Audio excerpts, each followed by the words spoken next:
The early hours of 10th of September 2000, and Operation Barras is about to begin. Commandos from Britain's elite fighting force, the SAS, are preparing to engage in one of the boldest rescue missions in modern history. A mission so dangerous that in the coming hour, these soldiers expect severe casualties.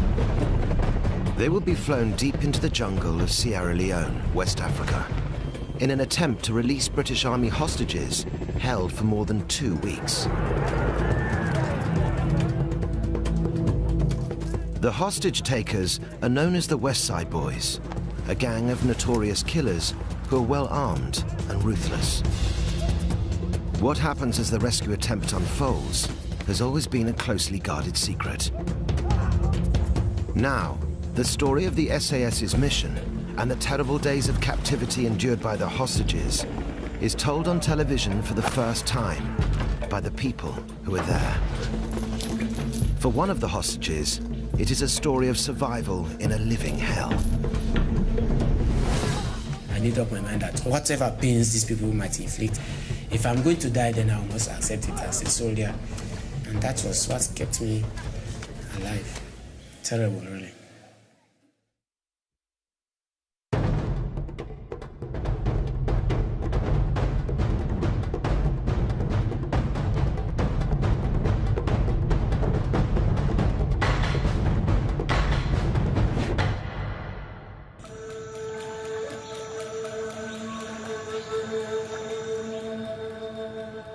It's daybreak, and many of the rebels guarding the hostages are sleeping off the effects of a night of heavy drinking.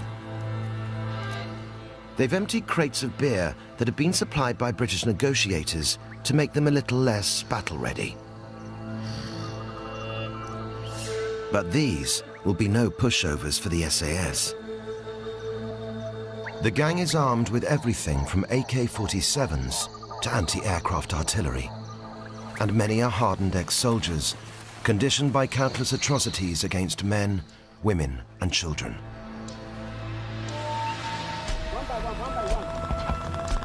The West Side Boys are a relic of a merciless civil war that had paralyzed Sierra Leone through the 1990s, leaving thousands dead or brutally maimed. The ultimate prize was not political power, but what came with it: control of the country's rich diamond mines. Murderous gangs like the West Side Boys caused the international community to fear the total collapse of the country. We saw Sierra Leone threatened by vicious thugs motivated by criminality, by money, by power. In late August 2000, British Defence Secretary Geoff Hoon was faced with making the high-risk decision to send in troops to attack the West Side Boys and free their British captives. The Chief of the Defence Staff briefed me about the operation. He could not rule out British deaths, and it was a difficult judgment in the light of that advice as to whether or not we should go ahead.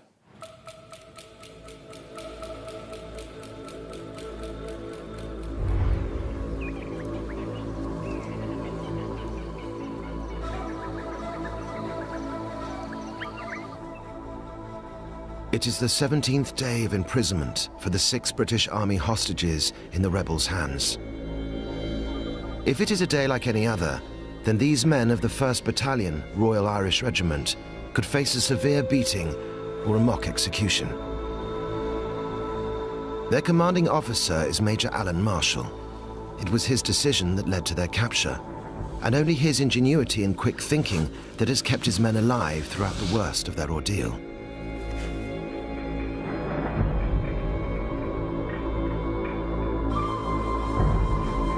But nothing that's happened to the British compares to the savagery unleashed against Lieutenant Musa Bangura, a military liaison officer attached to Marshall's patrol.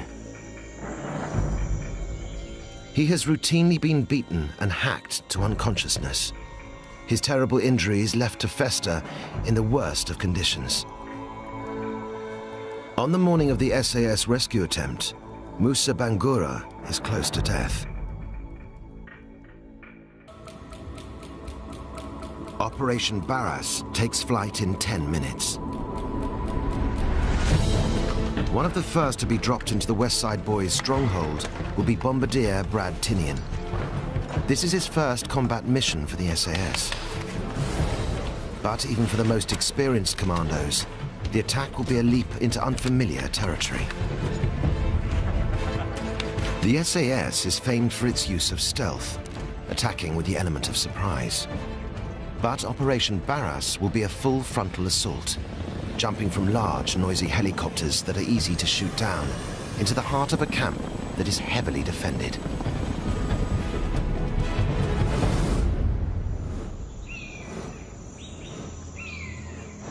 The SAS mission is the climax to a chain of events that began 17 days earlier.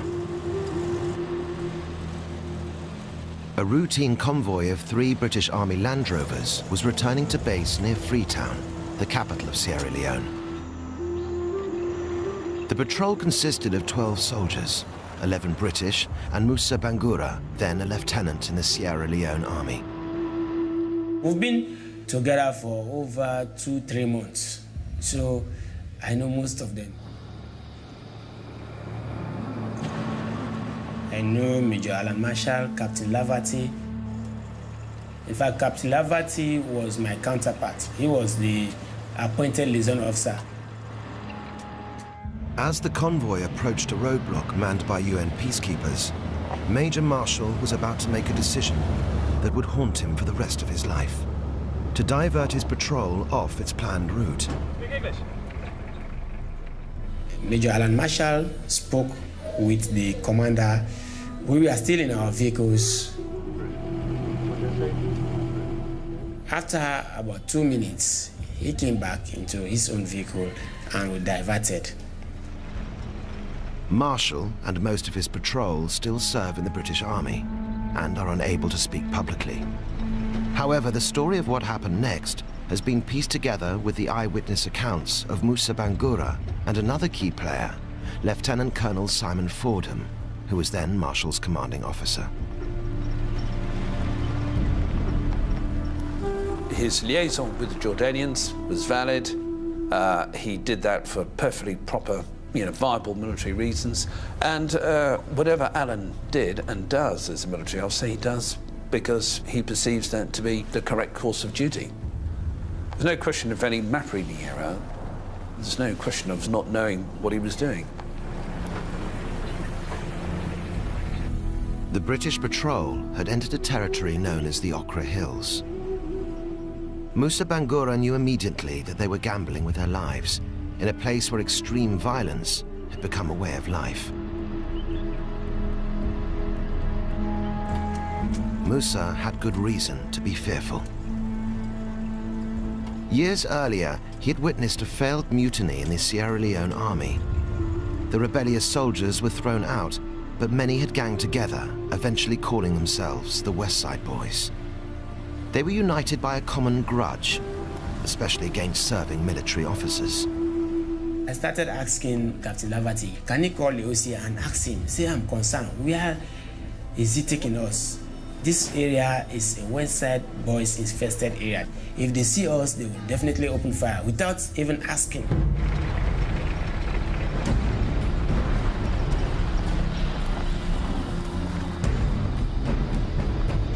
He never called, really. That was the unfortunate thing. Except when we are almost in trouble. That was the time he wanted to call the OC, but by then it was too late.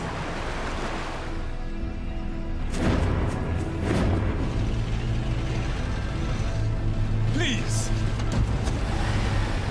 Sorry, tactical, not ahead.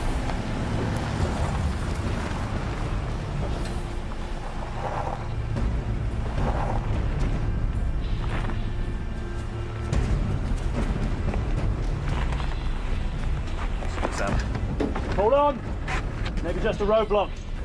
Put your weapons down. Figure out what this is. It's not a roadblock. This is a fucking disaster. The patrol's path was cut off by a group of about 50 rebels, led by a commander called Contaby. Good morning. Welcome. What's your mission? British Army. Here to invite your men to attend retraining. Wait a minute. Even by the horrific standards of the West Side Boys, Kontabi was violent and unpredictable. Okay. You come without permission. No. We're here to make you an offer. To offer your men the chance to retrain. We're here to take my men away. No. This is a humanitarian mission. We need to report on the well-being of the villagers here. We are very well, thank you. And who the fuck are you? My name is Major Marshall. We've been on patrol up to the Jordanian UN post in Masiaka. Why not stay on the highway? All this West Side territory. We have a responsibility. It's your responsibility to do as you're told.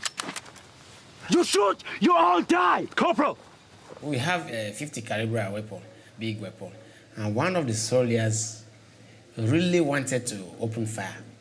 I saw the OC giving him instructions. I think that made him not to shoot. But he really wanted to shoot. He was brave. Order your men to hand over all weapons. Now. We can't do that, I'm afraid. In the interest of safety, I'm going to ask my men to put down their weapons. They cannot surrender them. I'm not debating you, British Army. Now. Okay. Give me a moment to talk to my men. I'm going to ask you all to disengage and hand over your weapons. Sorry about this, everyone. Just need to sort this out. Shouldn't take long. We'll be back on our way.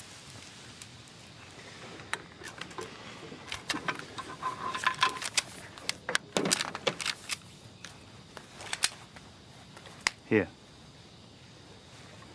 Can we talk now? Get their weapons and get their rings!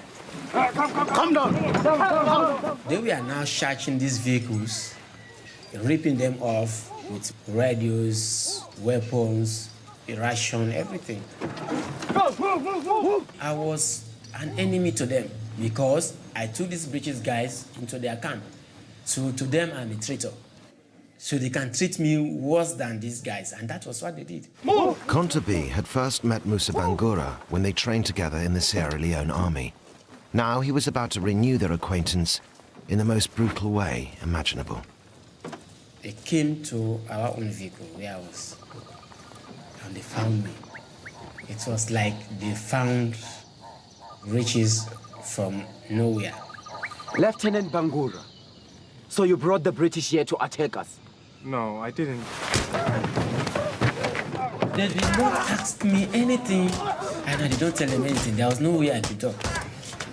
Everybody was having his own taste of me. Somebody brought a razor blade, just tear off my back, and my face, scratch everything.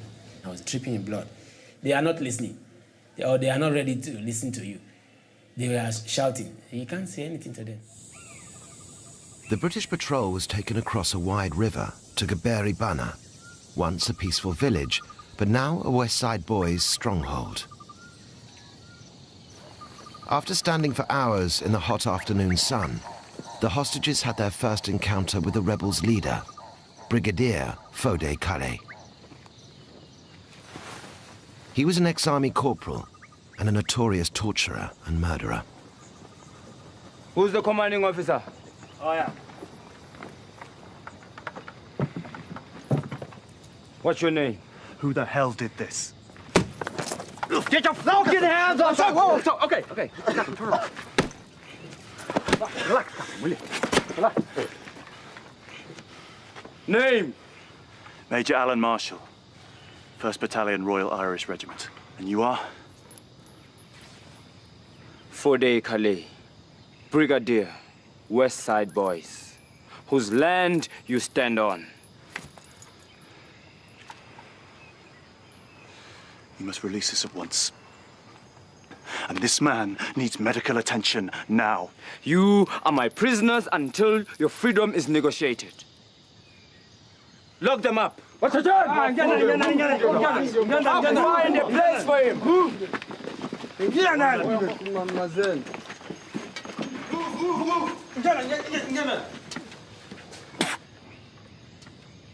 Lieutenant Musa Bangura. From now on, Camp Commandant Kontabi was to personally supervise Musa's torture.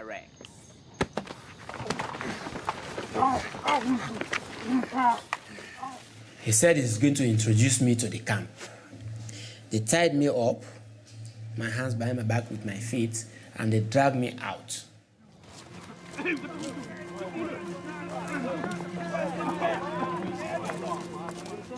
Musa's induction was to be at the hands of the West Side Boys' child soldiers, some of them as young as 8. They brought in dozens of these small boys. They call them SBUs. It's like a small boys unit. Those boys will take anything from branches of trees to whatever, canes, and they will beat you until these branches or canes perish in their hands before they will stop. And that was the situation I was left in.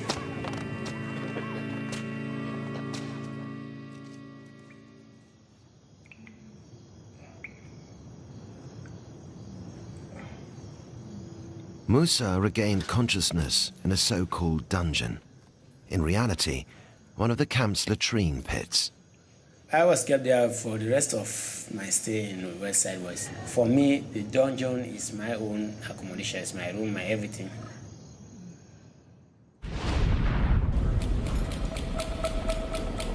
The SAS mission to rescue Musa and the other hostages is still 8 minutes away from launch. But members of a small reconnaissance team are already embedded at the very edge of the West Side Boys camp. In deep camouflage, they've been here undetected for 5 days and nights. They've eaten, slept, and worked while barely moving and under constant assault from jungle insects and the soaking tropical heat. Just great. Sierra Green Alpha, all quiet. Everybody's sleeping off the effects of the hooch.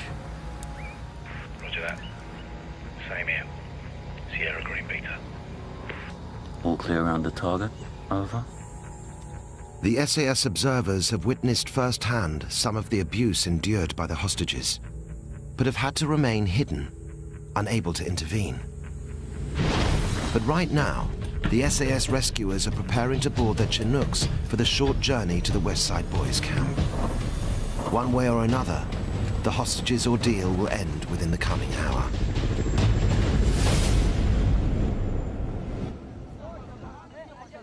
Throughout their long days of captivity, the British hostages have been trapped in a brutal game of Russian roulette with rebels whose violent behavior was fueled by drink and drugs. But the target for their most savage abuse was always Musa Bangura. You know, I was having so much pain that at some point I never felt any pain. Even when they were beating me, I would not feel pain because it's like my body became immune to the beatings and all these terrible things that were happening to me. And these guys would come in the morning, afternoon, or whenever, drag me out of this pit, give me thorough beatings, and threw me inside the pit again.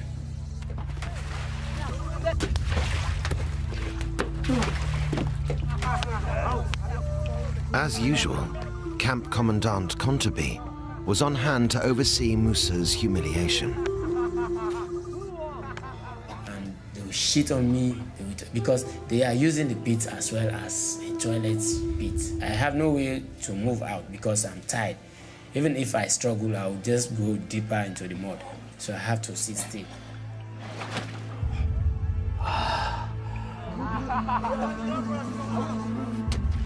After they've shit, some of them will come, oh look, you all dirty, let's come and clean him.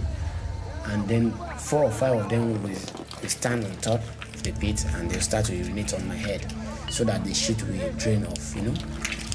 And unfortunately, that is my accommodation. My food was also in that place. I have to drink some of the mud.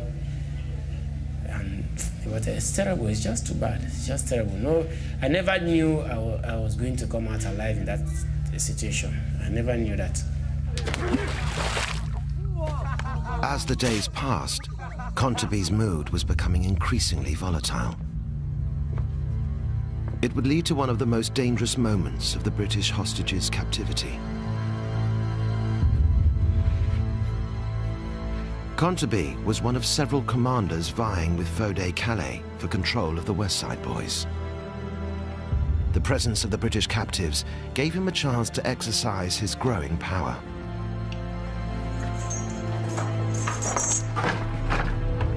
Out! Out! It's okay, okay. Let's do the fresh air. Now! Move!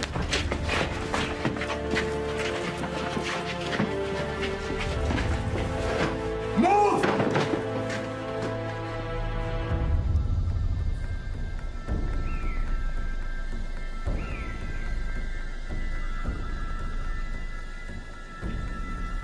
Good morning, Brigadier. Why did you speak? Who gave you permission?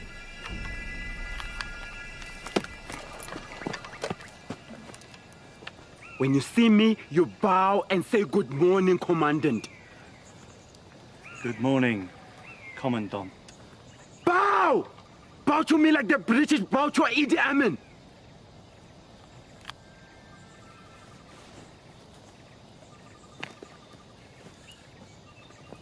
You?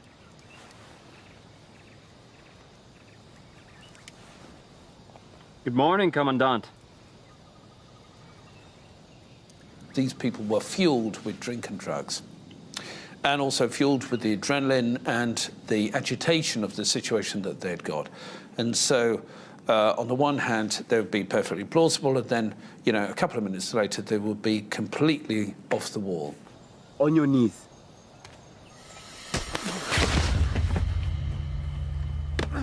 Major Marshall really had to be careful not to get frustrated with this or lose his temper or react, because the only reaction would have been that the West Sider would have picked up his weapon and opened fire. And put your hands on your head!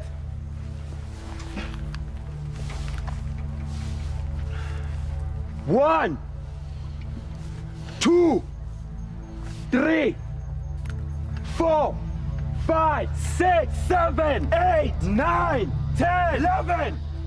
Remember your numbers. You will be executed by your number. Ready to fire. Condemned men are entitled to a last request. No? And what will that be, Major? A drink, Commandant. We'd all like a drink.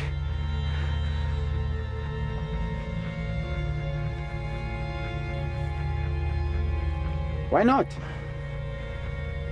Go and bring enough for everyone. Marshall was desperately gambling that Conteby couldn't resist any excuse for alcohol.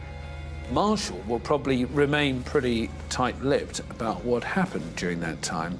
Almost every day he came across this kind of situation, and it reinforces this aspect that his approach was to resolve the situation successfully. And at times he was prepared to do it at the prospective cost of his own life in place of the men that was with him as well. This time, Marshall's quick thinking worked.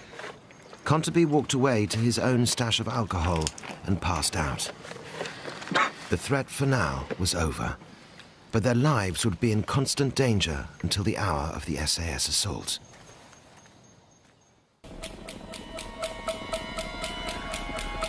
British helicopters have just taken off for a 20-minute journey to the West Side Boys' camp at Gaberi Bana. The small SAS observer team hidden at the edge of the camp will guide the Chinooks to pre-arranged landing zones and provide covering fire as the assault force arrives. Meanwhile, the West Side Boys' leader, Fode Calais, remains asleep, surrounded by stolen money, cocaine, and 830 uncut diamonds. This hoard makes Calais one of Sierra Leone's few millionaires. But for all his wealth, Calais' authority is now at its lowest. Many of the rebels intend to defy him and hold on to the captives to extract a higher price from British negotiators.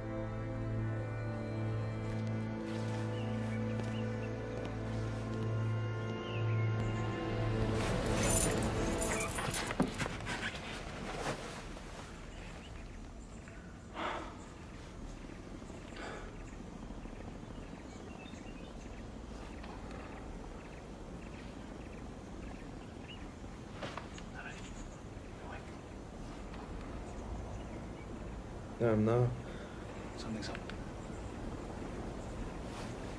I don't hear anything. Really, something's up.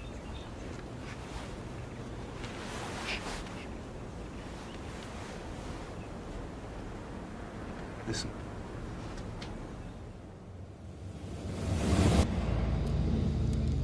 In the early days after the patrol's capture, British Army commanders in Sierra Leone had tried to secure their immediate release, but had got nowhere. The West Side Boys had not even given any evidence that the hostages were still alive. Any news? Not since this morning when they confirmed the RV.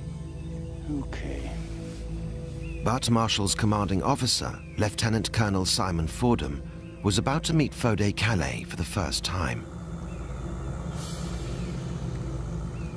I became insistent that I wanted to speak to Calais because I wanted a reassurance from him that the patrol was unharmed and was going to be released.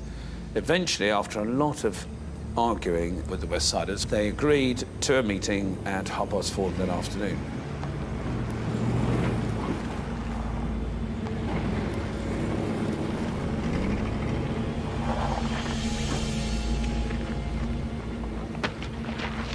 The key tenet for me on that second day was that we wanted proof of life.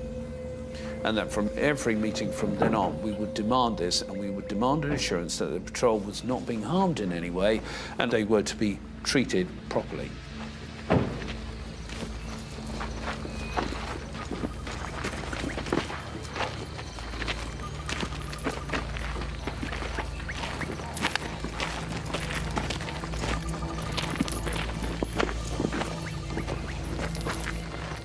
Colonel,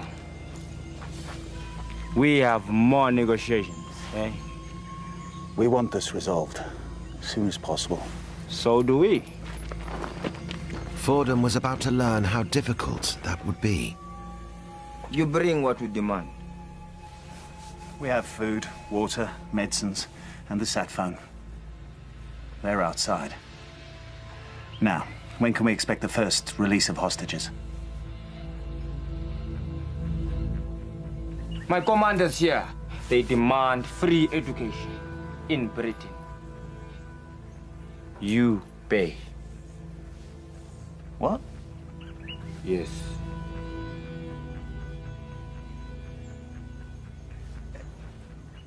Any idea what it is you'd like to study? You pass on our demand. I'll alert the University of London. I was particularly concerned about was that the patrol was going to be shot and killed out of hand. And it would either be as a deliberate act that Calais would do because he just couldn't handle the situation, or that the anarchy in this group will get out of control, especially at night, and an accident could happen or things could get out of control and the patrol would get hurt. So it was very important that we got the patrol and got these soldiers out of this situation as quickly as possible. Now, let me talk to Captain Laverty. I want to see how my men are being treated. They are soldiers, Colonel. They are treated as soldiers. It was quite clear to me that we were going to have to mount a rescue operation. We might get somewhere with the negotiations, and if we were, it would have to be quick. And that's really the premise upon which we then went on. Oi! You stay there! Stay there! Hello, Captain. Can you tell me how you all are? We're all being treated well, sir. Including Lieutenant Bangura.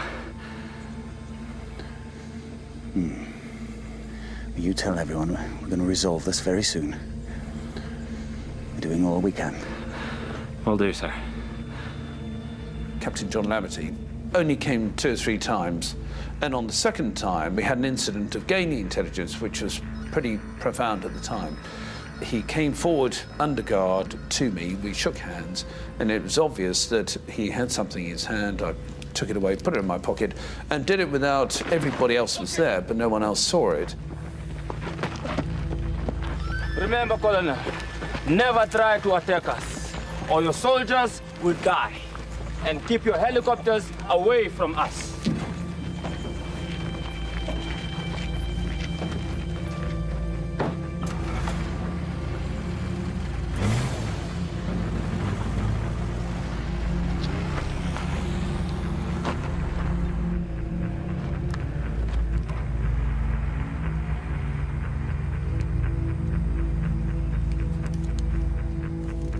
was a map that had been drawn by the team of where they were being held, what buildings they were in, where the sentries were, and that was invaluable information because satellite photography can give you where they were, but what you don't get from that is actually what is going on the ground.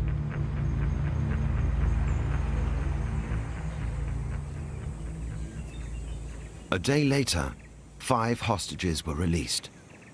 But the story they told of their captivity merely reinforced the need for a rescue mission to free the remaining soldiers. Above all else, I was concerned about allegations of mistreatment of the British soldiers. There were clear suggestions that they had been subject to mock executions and that they were being abused in other ways. That meant essentially that there would have to be a decision to launch a military rescue.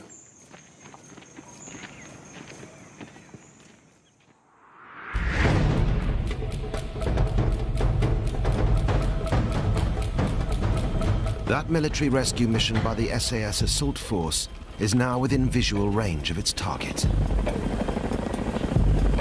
Brad Tinian will be in one of the 6-man rescue teams whose task it is to reach the hostages before the West Side boys can kill them.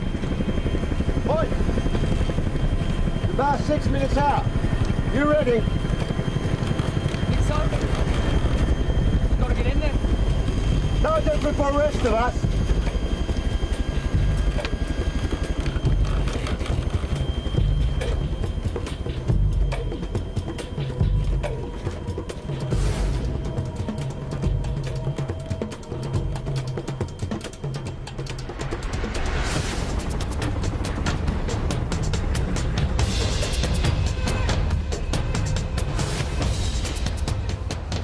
Marshall realizes that the helicopters are on an approach run. The next few minutes will decide the hostages' fate.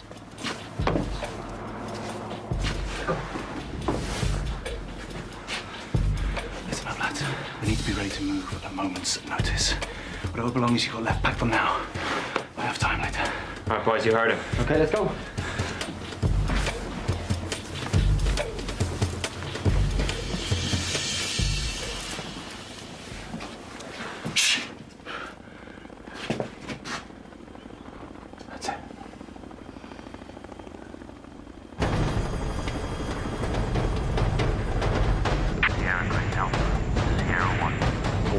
LZ1, Sierra 2, all clear at LZ2, over. Sierra 1, roger that, Green Alpha, Lima Zulu 1 clear.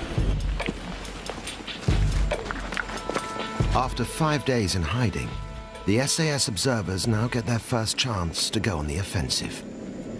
They move to forward positions to guard against any attempt by the West Side boys to kill the hostages before the rescue team can reach them.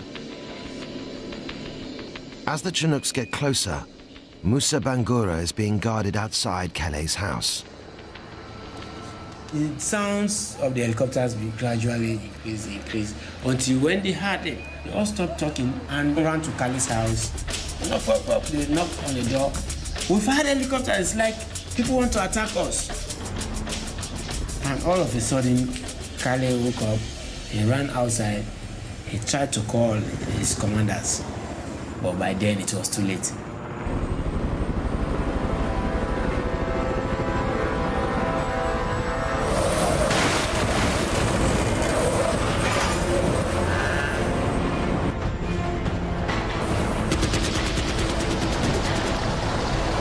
This is it, lad!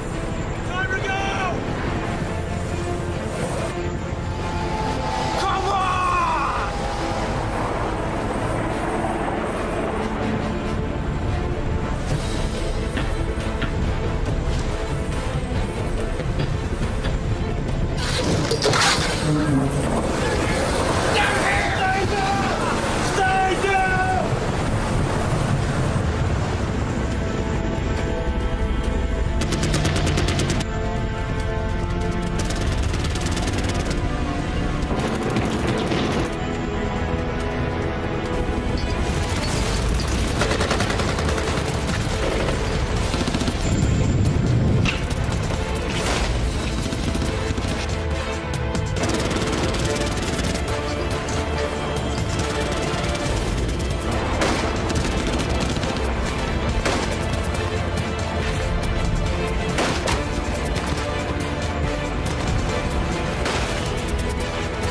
Brad Tinian is hit by a single round.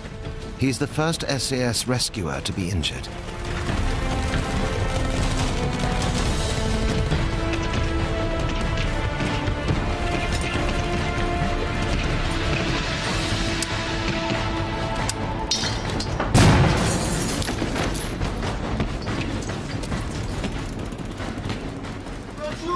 Fode Calais' reign of terror has just ended. He's one of the few rebels to give up without a fight.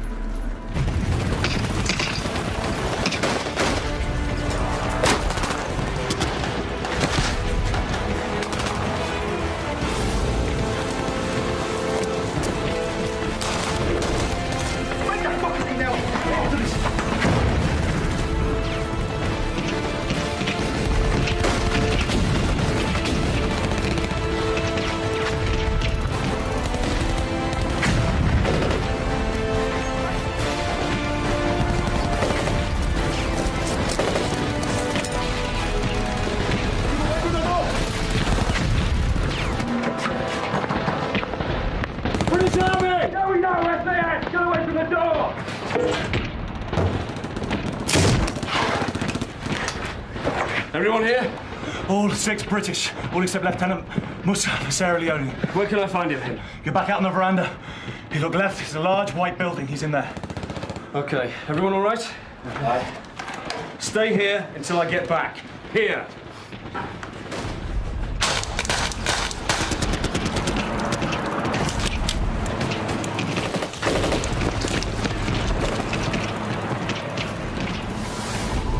The end game is about to play out for Kontabi. He is recognized by the SAS commando who'd acted as a bodyguard during earlier hostage negotiations.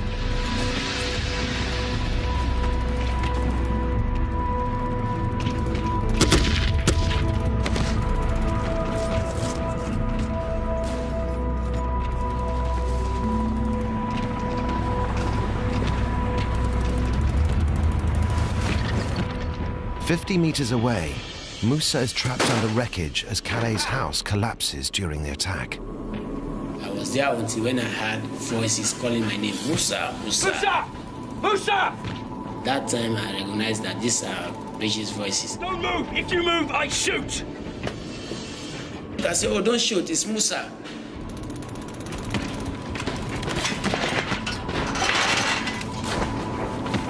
He had to carry me, I couldn't walk. I was very weak. I was smelly. I wonder how he coped with my smell. Because personally, I could smell myself. It was horrible. Musa encounters Kontabi for the last time. I was a bit happy because he's the type I would never want him to be in prison. He should not be alive. He was the first person that inflicted injuries on me, and he was the person that indoctrinated me, and that was too much for me, you know? Right, move them out! Let's go, let's go! Move it! Down, down, down! Right! Keep up, stay tight. Anyone gets hit, you keep moving. We look after the wounded. Follow him! Move it! Move it! Major! Weapon! Now! Move it! Go, let's go! Let's move out, go!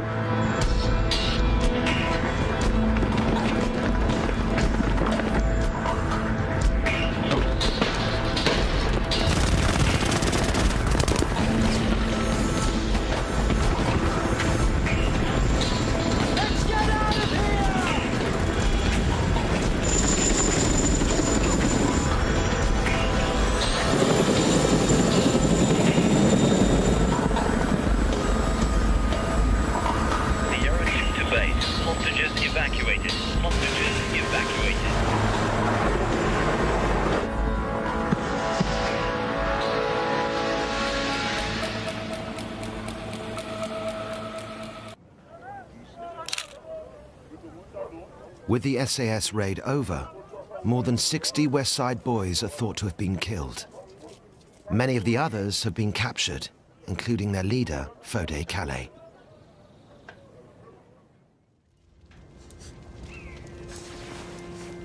Yeah, man. remember me, you piece of shit. He will be moved to a prison in the capital, Freetown, but not before rings stolen from the British hostages are reclaimed.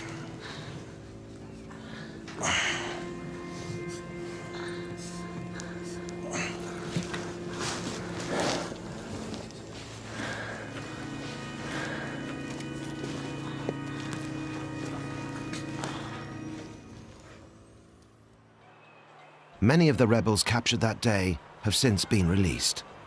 One in particular has not. My name is Fodi Kali. I'm one of the West Side commander. This is the first time Calais has been interviewed since his capture on the 10th of September 2000. Some of my men arrested the British soldier, not me. But you knew about it? Yes. Later on, they brought them out to me. Then they will be to me for some time, then I will release about 6. And then the balance remain on the camp until they attack us. Calais is serving a 50-year prison sentence for his part in the hostage crisis. One of the prosecution witnesses at his trial was Musa Bangura. They were with a Sierra Leonean soldier named Musa Bangura. Do you remember him? Yeah, Menjo Bangura. Now he's Menjo. Okay. He could testify. Yes. And you think he was treated badly? Well, he explained himself. I don't think so. He's a soldier.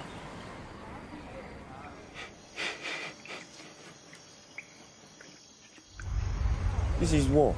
Without war, this will not be happening. So we allow say, let bygone be bygone. The war is over, and this will not happen again. Let us bygone be bygone. I've said it a long time. You see?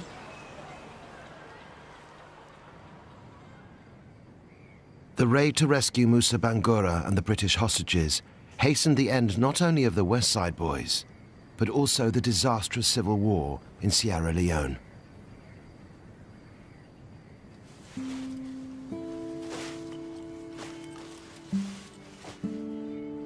If we are not for Operation Barras, maybe we should have been in the same situation as we were 5 or 6 years ago. Because the West Side Boys have grown to so much strength that it's very difficult for any local force to defeat them. The country was in a dire state, and people were reeling from the internal strife. So here was actually a dramatic situation that had been resolved, and had been resolved successfully, and a lot of the people in Sierra Leone saw the positive nature of that. It was a blessing in disguise. I was, and I am still personally happy because directly or indirectly, I'm responsible for bringing peace to this country.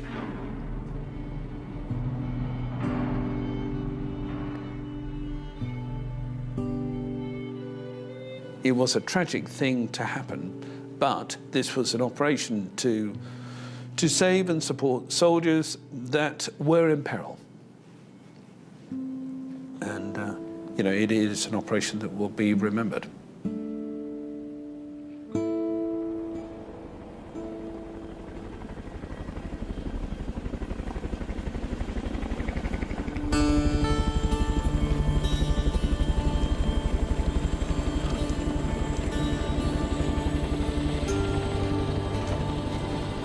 Major Alan Marshall will remain in the British Army.